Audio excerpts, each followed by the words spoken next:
नमस्कार दोस्तों, तो स्वागत है आपका मेरे यूट्यूब चैनल पे। तो देखिए, आज आपके लिए फिर से लेकर के आ गया हूँ लेटेस्ट गवर्नमेंट जॉब से रिलेटेड अपडेट। तो देखिए, इसमें यूपीएससी ईएससी 2026 यानी कि यूपीएससी की तरफ से इंजीनियरिंग सर्विस एग्जाम, ईएससी का मतलब होता है इंजीनियरिंग सर्विस एग्जाम की जो है वो वैकेंसी आई हुई है। टोटल यहाँ पर 474 वैकेंसी है। तो आइए अब इसके बारे में जितनी भी जानकारी है उसको डिटेल से जान लेते हैं। तो देखिए, सबसे पहले तो है यूपीएससी ईएससी का नोटिफिकेशन जो है वो जारी कर दिया गया है यूपीएससी के द्वारा, यूनियन पब्लिक सर्विस कमीशन के द्वारा। और देखिए, इसका जो नोटिफिकेशन है वो आया है 26 सितंबर से, और इसके फॉर्म भी जो है वो 26 सितंबर से भरना जो है वो स्टार्ट हो चुके हैं। तो इनके जो फॉर्म है वो 26 सितंबर से शुरू हो चुके हैं और ये 16 अक्टूबर तक भरे जाएंगे। तो आपके पास फॉर्म भरने के लिए 26 सितंबर से लेकर के 16 अक्टूबर तक यानी कि 20 दिन का आपके पास समय है। और इसमें देखिए 3 स्टेज होती हैं। प्रीलिमिनरी एग्जाम होता है इसमें, फिर उसके बाद मेंस होता है और उसके बाद आपका पर्सनालिटी टेस्ट होता है या पर्सनालिटी एग्जाम होता है। तो अब इसमें हम इन सब के बारे में विस्तार से जान लेंगे। तो देखिए, सबसे पहले एक ओवरव्यू दे देता हूँ आपको। ठीक है। तो देखिए, इसमें आपको क्या चाहिए होता है, मैंने यहाँ पे रेड से इसको लिख दिया है कि आपको बैचलर डिग्री चाहिए होती है इंजीनियरिंग या टेक्नोलॉजी में। ठीक है। रिलेटेड फील्ड से, जिस भी फील्ड के लिए आप अप्लाई करना चाह रहे हैं, और आपका एज ग्रुप जो है वो 21 से 30 साल के बीच में होना चाहिए। तो ये हो गया इसका एक ओवरव्यू कि आपको इसमें बैचलर डिग्री चाहिए होती है। इसके अलावा आपको और क्या इसमें चाहिए होता है, तो देखिए एग्जाम नेम है यूनियन पब्लिक सर्विस कमीशन की तरफ से कराया जाता है यूपीएससी इंजीनियरिंग सर्विस एग्जाम 2026। ठीक है। यूनियन पब्लिक सर्विस कमीशन की तरफ से कराया जाता है। आईईएस ऑफिसर, इसमें जो ऑफिसर बनते हैं वो कहलाते हैं आईईएस ऑफिसर, यानी कि इंडियन इंजीनियरिंग सर्विस के ऑफिसर होते हैं। ग्रेड ए की ये जो है पोस्ट होती है। ठीक है। और इसमें देखिए टोटल 474 वैकेंसी है। इसमें सिविल से अगर आप हैं तो भर सकते हैं, मैकेनिकल के लिए अप्लाई कर सकते हैं, इलेक्ट्रिकल के लिए कर सकते हैं, इलेक्ट्रॉनिक्स एंड टेलीकम्युनिकेशन इंजीनियरिंग के लिए भी आप अप्लाई कर सकते हैं। इसमें एग्जाम जो होता है आपका वो ऑफलाइन होता है, ओएमआर सीट पर होता है। ठीक है। एग्जाम हर साल होता है, यानी कि साल में एक बार होता है। ठीक है। इसका नोटिफिकेशन आया है 26 सितंबर 2025 को, और 26 सितंबर से लेकर के 16 अक्टूबर तक इसके फॉर्म भरने की डेट है। तो ये हो गया एक ओवरव्यू। इसके अलावा देखिए, इसमें 3 स्टेज होती हैं। प्रीलिम्स होता है जो कि ऑब्जेक्टिव होता है। ठीक है। उसके बाद मेंस एग्जाम होता है जो कि डिस्क्रिप्टिव होता है। उसके बाद पर्सनालिटी टेस्ट और इंटरव्यू होता है। इसमें क्वालिफिकेशन आपका बी बीटेक होना चाहिए, जिस भी डिसिप्लिन यानी कि जिस भी पोस्ट के लिए अप्लाई कर रहे हैं उसी रिलेटेड ट्रेड में आपका जो है बी या बीटेक होना चाहिए आपके पास। एज लिमिट जो है इसमें 21 से 30 साल होती है, और उसके बाद कैटेगरी को जो है एज रिलैक्सेशन भी इसमें प्रोवाइड किया जाता है। एप्लीकेशन फीस जो है 200 रुपए होती है अनरिजर्व कैटेगरी के लिए, ओबीसी के लिए और ईडब्ल्यूएस के लिए यहाँ पे 200 रुपए फीस है, और सब कैटेगरी के लिए इसमें कोई फीस नहीं है। पे स्केल जो है यहाँ पे बहुत अच्छी सैलरी मिलती है आपको, लेवल टे की सैलरी मिलती है 7 जो है सेंट्रल पे कमीशन के तहत। ऑफिशियल वेबसाइट जहां से आप फॉर्म भर सकते हैं upsc.gov.in पर जाकर के। अब ये मैंने ओवरव्यू दिया, अब इसके बारे में विस्तार से जानते हैं।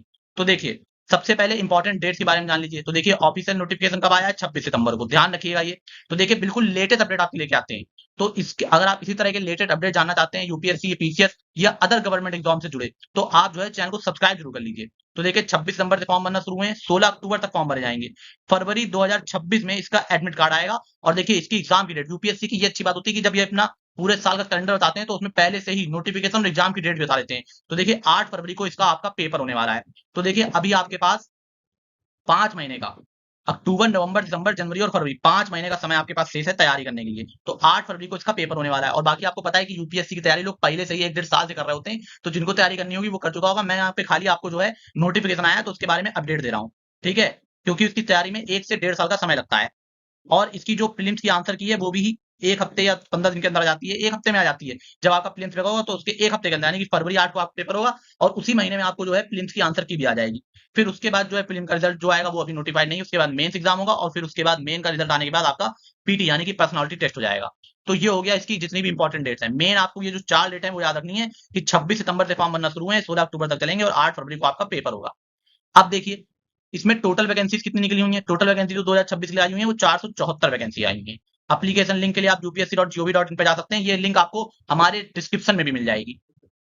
उसके बाद देखिए, अब ये इसकी एजुकेशन क्वालिफिकेशन एलिजिबिलिटी क्राइटेरिया क्या रहने वाला है। तो देखिए, आपका पास बी या बीटेक की डिग्री होनी चाहिए, सिविल में हो, मैकेनिकल में हो, इलेक्ट्रिकल में हो, इलेक्ट्रॉनिक्स एंड टेलीकम्युनिकेशन में होनी चाहिए branches from a recognised university और इंस्टीट्यूशन, यानी आपके पास किसी भी रिकॉग्नाइज्ड यूनिवर्सिटी या इंस्टीट्यूशन से बी बीटेक की डिग्री होनी चाहिए। अब आप जिस भी पोस्ट के लिए अप्लाई कर रहे हैं उस पोस्ट की आपके पास डिग्री होनी चाहिए, सिविल, मैकेनिकल, इलेक्ट्रिकल, इलेक्ट्रॉनिक्स या टेलीकम्युनिकेशन में से किसी भी एक पोस्ट में। उसके बाद अब ये pass section A and B of the institution of engineers India examination. ठीक है। तो इसके बाद ये आपके पास डिग्री होगी तो आप इसके लिए अप्लाई कर सकते हैं। और आपके पास एक डिग्री या डिप्लोमा होना चाहिए इंजीनियरिंग में from a foreign university institution recognised by the government of India, यानी कि अगर किसी फॉरेन यूनिवर्सिटी से भी आपके पास डिग्री है इन बीटेक या बी की, तो अगर वो गवर्नमेंट ऑफ इंडिया के द्वारा रिकॉग्नाइज्ड है तो भी वो माना जाएगा। ठीक है। तो इन सारी चीजों में आपके पास कोई चीज एक चीज जो है आपके पास होनी चाहिए। एक चीज मैं क्यों कह रहा हूं, क्योंकि देखिए यहां पर लिखा हुआ है candidate must possess one of the following. तो देखिए, ये देखिए, तो आपके पास इसमें से कोई एक चीज अगर है, इतनी सारी चीजें लिखी हैं, कोई भी एक चीज अगर आपके पास है तो आप इस एग्जामिनेशन के लिए अप्लाई कर सकते हैं, मतलब फॉर्म भर सकते हैं, क्योंकि यहाँ पर साफ साफ लिखा है वन ऑफ द फॉलोइंग आपके पास यहाँ पर होना चाहिए। तो अब देखिए, अब अगर आपके पास सिंपल सी बात है, जो लोग इसके लिए अप्लाई करते हैं उनके पास बी और बीटेक की जो है डिग्री होती है, तो आप अप्लाई कर सकते हैं, वरना आपके पास ये होना चाहिए या फिर ये होना चाहिए या फिर ये होना चाहिए या फिर ये होना चाहिए या फिर ये होना चाहिए।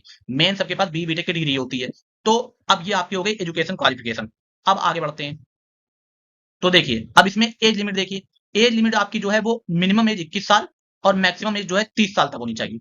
इसके अलावा हर कैटेगरी को जो है वो यहाँ पर एज रिलैक्सेशन मिलता है, अनरिजर्व के लिए कोई रिलैक्सेशन नहीं मिलता। तो अगर आप अनरिजर्व कैटेगरी से आते हैं तो 21 साल से अगर 30 साल के बीच में है तो आप इसके लिए अप्लाई कर सकते हैं। ओबीसी को 3 साल का एज रिलैक्सेशन, एससी एसटी को 5 साल का, एक्स सर्विसमैन को भी 5 साल का, ईसीओ और एसएससीओ जो होते हैं उनको भी 5 साल का, डिफेंस सर्विस के पर्सनल जो होते हैं उनको 3 साल का, और हैंडीकैप पर्सन जो होते हैं उनको 10 साल का यहाँ पर एज रिलैक्सेशन भी जो है वो यूपीएससी के द्वारा प्रोवाइड किया जाता है। तो ये हो गया आपकी एज लिमिट के बारे में। अब जो है आगे बढ़ते हैं। तो देखिए, अब नेशनलिटी, तो अगर आप इंडिया के सिटीजन हैं तो आप अप्लाई कर ही सकते हैं। इसके अलावा नेपाल के सिटीजन भी अप्लाई कर सकते हैं और भूटान के सिटीजन भी अप्लाई कर सकते हैं, और तिब्बत के रिफ्यूजी जो कि 1 जनवरी 1962 से पहले इंडिया आ गए थे वो अप्लाई कर सकते हैं। ठीक है, तो ये सब लोग जो हैं वो अप्लाई कर सकते हैं। अब उसके बाद एग्जाम पैटर्न जो सबसे जरूरी है उसके बारे में जान लीजिए। तो देखिए, एग्जाम पैटर्न में आपका सबसे पहले प्रीलिम एग्जाम होगा। प्रीलिम एग्जाम जो होगा आपका, उसमें आपके 2 पेपर होंगे, पेपर 1 और पेपर 2। पेपर 1 में आपको जनरल स्टडीज यानी कि जीएस, जिसमें हिस्ट्री, ज्योग्राफी, पॉलिटी, इकोनॉमी और करंट अफेयर वगैरह आता है वो, और इंजीनियरिंग एप्टीट्यूड से रिलेटेड जो है वो सवाल पूछे जाएंगे। ये 200 नंबर का होगा और इसमें आपको 2 घंटे का जो है टाइम दिया जाएगा करने के लिए। फिर पेपर 2 जो होगा, ये आपका एक ही दिन में 2 पेपर होंगे। एक ही दिन में आपके 2 पेपर होंगे, जैसे कि आपको पता है 8 फरवरी 2026 को आपका पेपर है, तो 8 फरवरी को ये दोनों पेपर आपके होंगे।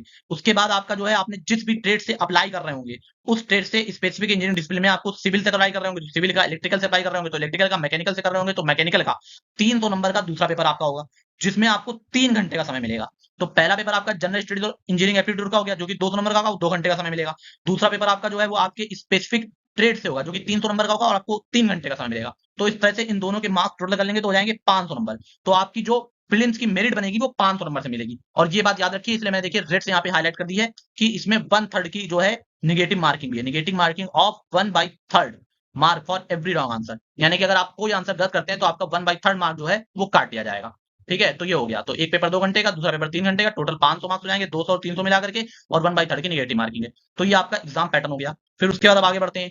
अब देखिए, इसमें मेंस एग्जाम जो होता है तो उसका पैटर्न क्या रहता है। देखो, मेंस एग्जाम में भी आपके जो है 2 पेपर होते हैं, प्रीलिम में भी 2 पेपर, मेंस में भी 2 पेपर, और इसमें आपको ये डिस्क्रिप्टिव टेस्ट होता है, यानी कि आपको इसमें लिखना होता है।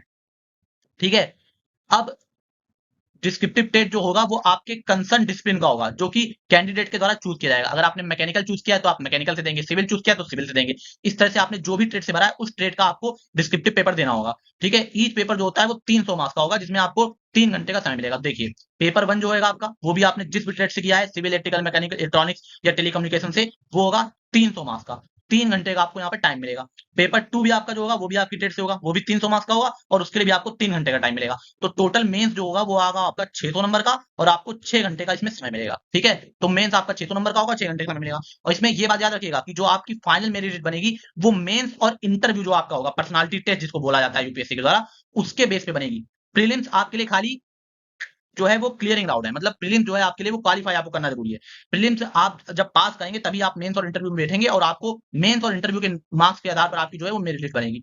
तो मेंस आपका 600 नंबर का होगा, बहुत इंपॉर्टेंट आपके लिए। फिर उसके बाद देखिए, पर्सनालिटी टेस्ट होगा, ये देखिए ये 200 नंबर का होगा, जिसको इंटरव्यू भी बोल सकते हैं आप। पर्सनालिटी टेस्ट यूपीएससी द्वारा हो जाता है, ये आपका 200 मार्क्स का होगा। ठीक है, और देखिए लिखा है कंट्रीब्यूट से significant weightage for final merit list preparation. तो जो फाइनल मेरिट बनेगी वो मेंस और ये जो आपका इंटरव्यू होगा उसके आधार बनेगी। 600 नंबर का मेंस, 200 नंबर का आपका पर्सनालिटी टेस्ट, तो 800 नंबर पे आपकी जो है वो फाइनल मेरिट बनेगी। और जो आपका प्रीलिम्स होना है 500 नंबर का, वो आपका खाली एक तरह से छांटने के लिए राउंड किया जा रहा है कि उसमें जितने बच्चे बैठेंगे उसमें से जो कुछ ही बच्चे जो हैं वो पास करेंगे जो मेंस में बैठेंगे।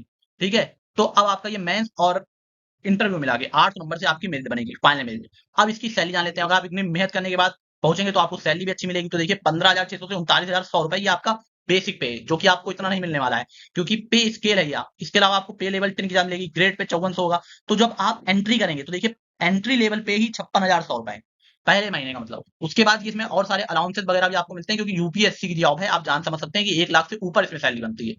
उसके बाद अब ये देखिए, ये आपके लिए बहुत इंपॉर्टेंट है कि आपको फॉर्म कैसे भरना है, क्योंकि अगर आपने इसमें गलती कर दी तो आप चाहे कितनी भी मेहनत कर लें, अगर आपने फॉर्म भरने में गलती कर दी तो सब खराब है। तो अब मैं आपको इसको ध्यान से बता देता हूँ, आप समझ लीजिए। सबसे पहले तो आपको ये जो वेबसाइट है upsc.gov.in, जिसका लिंक आपको डिस्क्रिप्शन में मिल जाएगा, उसमें आप जाइए। उसके बाद अप्लाई ऑनलाइन पे क्लिक करिए। इंजीनियरिंग सर्विस एग्जाम 2026 का जो नोटिफिकेशन मिलेगा, रिक्रूटमेंट वार्ड्स न्यू में जाकर के अप्लाई ऑनलाइन पे क्लिक करेंगे। फिर उसमें आप अपनी बेसिक डिटेल डालेंगे, किस लिए? वन टाइम रजिस्ट्रेशन ओटीआर करने के लिए। बहुत सारे कैंडिडेट जो हैं, जो वीडियो देख रहे हैं, उन्होंने पहले से ही ओटीआर कर रखा होगा, तो उन्हें कोई दिक्कत नहीं है। और अगर आपने ओटीआर कर रखा है तो आपको ये पहले 3 स्टेप नहीं करने पड़ेंगे, आपको सीधे स्टेप 4 पर ओटीआर आईडी एंड पासवर्ड डालना पड़ेगा, और उसमें आप फिर अपना इंजीनियरिंग सर्विस एग्जाम सेलेक्ट कर लेंगे। उसके बाद अपनी personal information, education qualification, experience, ये सारी चीजें, और उसके बाद अपना scan copy, passport size photograph, ये सब डाल के फी पेमेंट करके अपनी कैटेगरी के हिसाब से आप जो है अपना फॉर्म सबमिट कर लीजिएगा। उसके बाद उसका एक प्रिंट आउट जरूर ले लीजिएगा फ्यूचर यूज के लिए। तो इस तरह से आपको मैंने देखिए पूरा विस्तार से लिख दिया है कि आप इसी को पढ़ के अपना फॉर्म भर सकते हैं। अब फॉर्म भरना है तो फीस भी जमा करनी है, तो फीस जान लीजिए। अनरिजर्व ओबीसी ईडब्ल्यूएस के लिए 200 रुपए फीस है, और SC ST PWD ex serviceman और फीमेल के लिए कोई भी फीस नहीं है यहाँ पर। तो ये हो गया फीस के लिए। वैसे मैं आपको ये सारी ओवरव्यू डिटेल दे चुका हूँ, लेकिन मैं अपने विस्तार से बता रहा हूँ। तो ये हो गया फीस और कैसे फॉर्म भरना है। तो बस इतना ही था। अब अगर आपने अब तक इसकी तैयारी कर ली होगी, अब आपको जो है बिल्कुल प्रीलिम्स के लिए अच्छे से हो जाना है।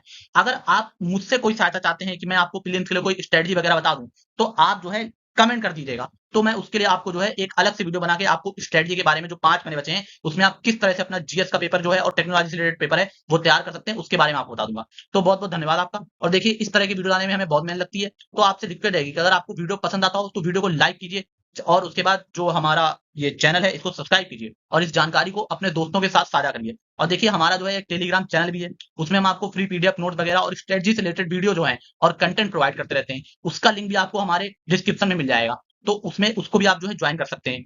ठीक है, उसमें हम आपको रिमाइंडर भी दिलाते रहते हैं और फ्री पीडीएफ नोट वगैरह प्रोवाइड करते रहते हैं। तो बहुत बहुत धन्यवाद आपका।